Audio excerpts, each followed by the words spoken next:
Welcome back friends to the GS platform YouTube channel. दोस्तों आज है 3 मार्च और 3 मार्च की करंट अफेयर में जितने भी इंपॉर्टेंट क्वेश्चन बनेंगे इस वीडियो में हम लोग देखेंगे।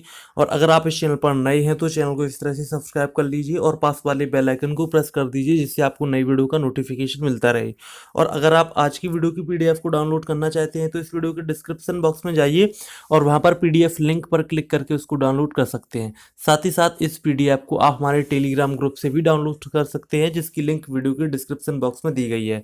और वीडियो के लास्ट में आपसे करंट अफेयर की क्विज का क्वेश्चन पूछा जाएगा जिसका आंसर आपको कमेंट बॉक्स में देना होगा। तो वीडियो शुरू करने से पहले मैं आपको बता दूं, अगर आप इस वीडियो को फेसबुक पर देख रहे हैं तो फेसबुक पेज को लाइक करना और फॉलो करना ना भूलें।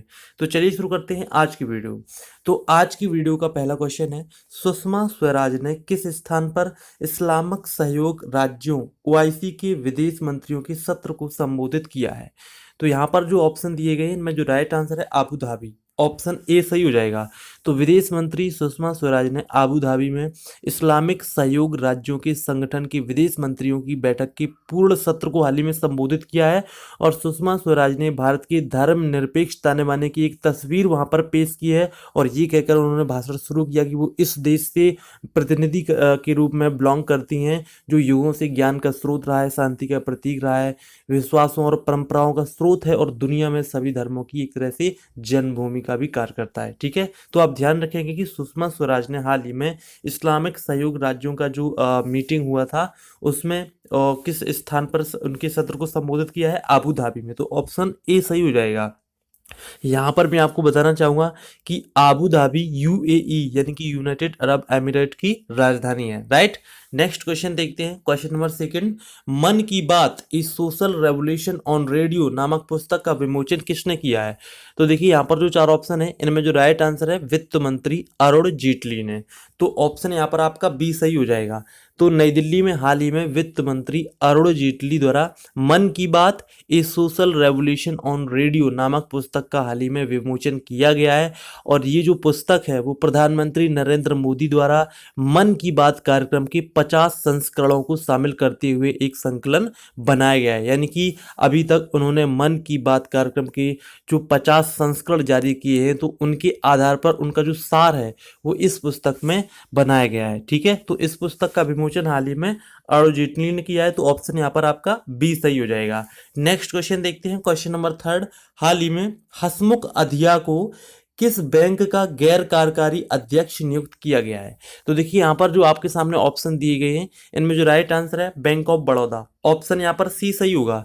तो देखिए पूर्व वित्त सचिव हसमुख अधिया को बैंक ऑफ बड़ौदा के गैर कार्यकारी अध्यक्ष के रूप में नियुक्त किया गया है। और मंत्रिमंडल की नियुक्ति समिति ने 3 वर्षों की अवधि के लिए बैंक ऑफ बड़ौदा के बोर्ड में अंशकालिक गैर अंशकालिक निदेशक के साथ साथ गैर कार्यकारी अध्यक्ष के रूप में उनकी नियुक्ति को मंजूरी प्रदान कर दी है। यहाँ पर मैं आपको बता दूं कि वो गुजरात कैडर के सन 1981 बैच के आईएएस अधिकारी रहे हैं और पिछले 30 नवंबर को सुपर नेचुरेटेड के रूप में उन्होंने अंतिम बार वित्त सचिव के रूप में भी कार्य किया था। ठीक है, यहाँ पर देखिए बैंक ऑफ बड़ौदा की बात की गई तो मैं आपको बता दूं इस बैंक की स्थापना सन 1908 में हुई थी और इसका जो मुख्यालय है वो बड़ोदरा में है। ठीक है, नेक्स्ट क्वेश्चन देखते हैं। क्वेश्चन नंबर 4, भारत तथा किस देश के बीच संयुक्त सैन्य अभ्यास संप्रीति 2019 टंगाइल जिले में शुरू हुआ है?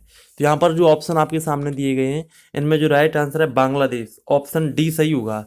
तो देखिए रक्षा मंत्रालय के अनुसार भारत और बांग्लादेश के बीच संयुक्त सैन्य अभ्यास संप्रीति 2019 बांग्लादेश के टंगाइल जिले में हाल ही में शुरू हुआ है और ये 2 से लेकर 15 मार्च 2019 तक चलेगा।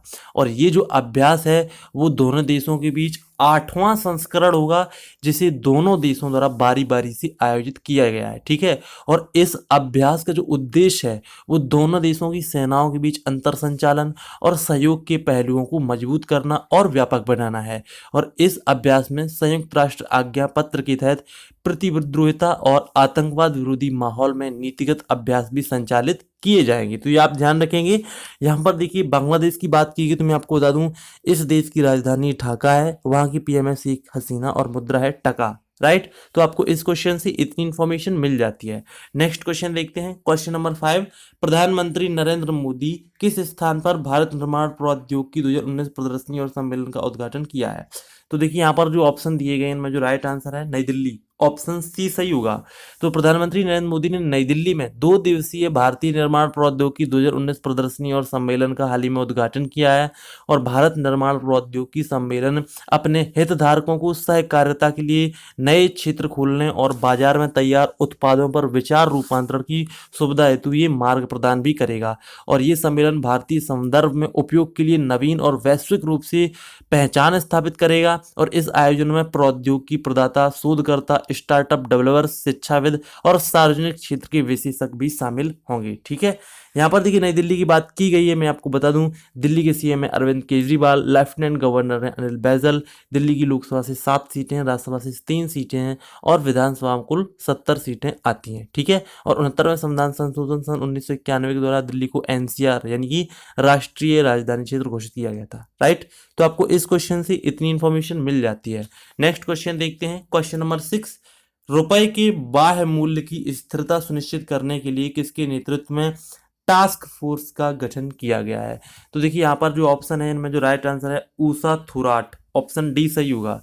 तो देखिए भारतीय रिजर्व बैंक ने बाजारों से संबंधित मुद्दों पर गौर करने और रुपए के बाहरी मूल्य की स्थिरता सुनिश्चित करने के लिए उचित नीतिगत उपायों की सिफारिश के लिए पूर्व उपराज्यपाल ऊषा थोराट की अध्यक्षता में अपतटीय रुपए के बाजारों पर 8 सदस्यीय टास्क फोर्स का गठन किया है, जिसकी अध्यक्षता ऊषा थोराट करेंगे। ठीक है, और इस समिति के कार्य में ऑफशोर रूपी अपतटीय रुपए बाजार के विकास के कारकों पर ध्यान देने के साथ ही समिति घरेलू बाजार में विनिमय दरों, बाजार तरलता आदि पर भी ध्यान रखेगी। ठीक है, तो ध्यान रखेंगे ये जो रुपए के मूल्य में जो परिवर्तन होता रहता है तो उसके संबंध में जो समिति की अध्यक्षता करेंगी वो करेंगी ऊषा थोराट। तो ऑप्शन डी सही होगा। ठीक है, नेक्स्ट क्वेश्चन देखते हैं, क्वेश्चन नंबर 7। किस कंपनी ने भारत के पहले स्वदेशी 4G LTE और 5G मॉडेम के लिए सेमीकंडक्टर चिप का अनावरण किया है? तो इसका जो राइट आंसर है वो है सिग्नल चिप, ऑप्शन डी सही होगा। तो बेंगलुरु में स्थित सिग्नल चिप ने 4G LTE और 5G मॉडेम के लिए सेमीकंडक्टर चिप का अनावरण किया है। और ये भारत में पहली बार विकसित किए गए ऐसे चिप्स हैं जो भारत में सभी उपकरण और बुनियादी ढांचे, चाहे वो आयातित किए गए हों या फिर घरेलू निर्मित हों, और वर्तमान में आयात सिलिकॉन चिप्स का उपयोग करते हैं। तो इस तरह के भारतीय चिप्स होंगे। ठीक है, और इन चिप्स में सिग्नल चिप्स ने अपने श्रृंखला में कोड नामक एम्बुगे हिस्से के रूप में इसको इस्तेमाल किया है। यहाँ पर देखिए सिग्नल चिप की बात की गई तो मैं आपको बता दूं सिग्नल चिप के जो संस्थापक और सीईओ हैं वो हैं हिमांशु खसनीस। ठीक है, तो ध्यान रखिएगा सिग्नल चिप कंपनी ने भारत के पहले 4G LTE और 5G मॉडेम के लिए सेमीकंडक्टर चिप का अनावरण किया है। तो ये साइंस एंड टेक से ये क्वेश्चन आपका कंप्लीट हुआ। नेक्स्ट क्वेश्चन देखते हैं, क्वेश्चन नंबर 8। वर्ष 2018 के लिए फिक्की CSR अवार्ड किसने जीता है? तो यहाँ पर जो ऑप्शन है इनमें जो राइट आंसर है नुवोको लिमिटेड, ऑप्शन ए सही होगा। तो देखिए नुवोको विस्तार कॉर्प लिमिटेड, जिसका पूर्व नाम लाफार्ज इंडिया लिमिटेड था, उसने नई दिल्ली में महिला सशक्तिकरण श्रेणी में 2017-18 के लिए फिक्की CSR अवार्ड जीता है और उन्हें उनकी परियोजना आकृति के लिए सम्मानित भी किया गया है। और इस परियोजना को चित्तौड़गढ़ के निम्बाहेड़ा ब्लॉक में लागू किया गया है, जहां पड़ोसी गांव की 400 महिलाओं को सिलाई और उससे संबंधित कौशल का प्रशिक्षण दिया गया है। ठीक है, तो ये जो फिक्की अवार्ड मिला किसे मिला है? नुवोको लिमिटेड को। यहाँ पर देखिए फिक्की FICCI की बात की गई है, तो आपको इसके बारे में पता होना चाहिए। इसका फुल फॉर्म होता है federation of Indian chambers of commerce and industry, जिसकी स्थापना सन 1927 में हुई थी, जिसके संस्थापक थे घनश्याम दास बिड़ला। ठीक है, तो आपको इस क्वेश्चन से इतनी इंफॉर्मेशन मिल जाती है। नेक्स्ट क्वेश्चन देखते हैं, क्वेश्चन नंबर 9। महात्मा गांधी की किस क्रम की वर्षगांठ मनाने के लिए यूरो मुद्रा पर महात्मा गांधी का अनावरण किया गया है?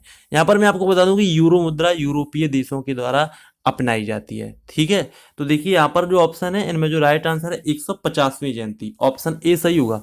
तो महात्मा गांधी की 150वीं वर्षगांठ मनाने से पहले यूरो स्मारक का भारतीय नोटों का हाल ही में अनावरण किया गया है और सीमित संस्करण वाले 0 यूरो 12 नोट स्मारक श्रृंखला का अनावरण न्यूम सिंह द्वारा हाल ही में किया गया था, जिसमें प्रत्येक डिजाइन में सिर्फ 5000 नोट थे। और श्रृंखला के पहले 2 नोट हाल ही में लॉन्च किए गए हैं और बाकी के जो नोट हैं वो 2 अक्टूबर 2019 तक क्रमिक रूप से लॉन्च किए जाएंगे। ठीक है, तो ये महात्मा गांधी की 150वीं जयंती की जो वर्षगांठ है उसको मनाने के लिए किए गए हैं। राइट, तो आपका 9th क्वेश्चन कंप्लीट हुआ। नेक्स्ट क्वेश्चन देखते हैं, क्वेश्चन नंबर 10। किस क्रिकेटर को न्यू ईयर ऑनर लिस्ट में नाइटहुड की उपाधि से नवाजा गया है? तो इसका आंसर हो जाएगा एलिस्टियर कुक। ऑप्शन सी सही होगा। मैं आपको बता दूं ये इंग्लैंड के बल्लेबाज हैं। ठीक है, तो एलिस्टियर कुक को न्यू ईयर ऑनर लिस्ट में नाइटहुड की उपाधि से नवाजा गया है और उन्होंने बकिंगम पैलेस में आयोजित एक समारोह में ये सम्मान प्राप्त किया है और क्रिकेट की सेवाओं के लिए नाइटहुड चुने जाने वाले वो 11वें ब्रिटिश खिलाड़ी बन गए हैं। और इसके साथ साथ महिलाओं के खेल की किवंदनी एनिल बैकवेल को भी एमबीई सम्मान प्राप्त हुआ है, जबकि एल्विन कालीचरण को पीटर विनीत थॉमस दोनों को ब्रिटिश साम्राज्य पदक से मान्यता प्राप्त पदक भी प्रदान किया गया है। ठीक है, लेकिन यहाँ पर जो आपसे क्वेश्चन पूछा गया है वो एलिस्टियर कुक से रिलेटेड है।